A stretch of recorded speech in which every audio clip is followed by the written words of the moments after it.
সিদিনাখন যে লগাইছিলোঁ আমি বাৰীত চব্জি হাজবেণ্ডে লৈ আহিছিল গধূলি টাইমত। আজি ইমান ডাঙৰ হৈ গ'ল, সেউজীয়া গোটেই বাৰীখন।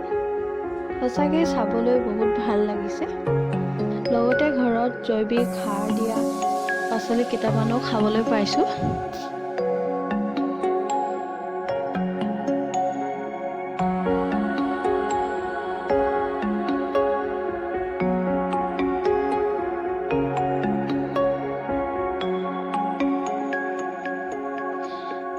এয়া হ'ল ফুলকবি, ডাঙৰ হ'ব বাৰু আৰু, কিন্তু সৰুতে ছিঙি লৈ আহিছোঁ।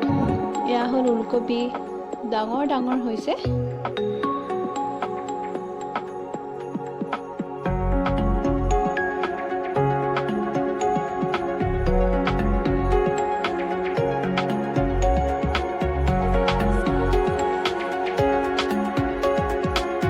এয়া মা আৰু কেঞ্চ বেটাই খিৰিকী ফালে চাই আছে। এয়া ফটো কেইখনমান মাৰি লৈ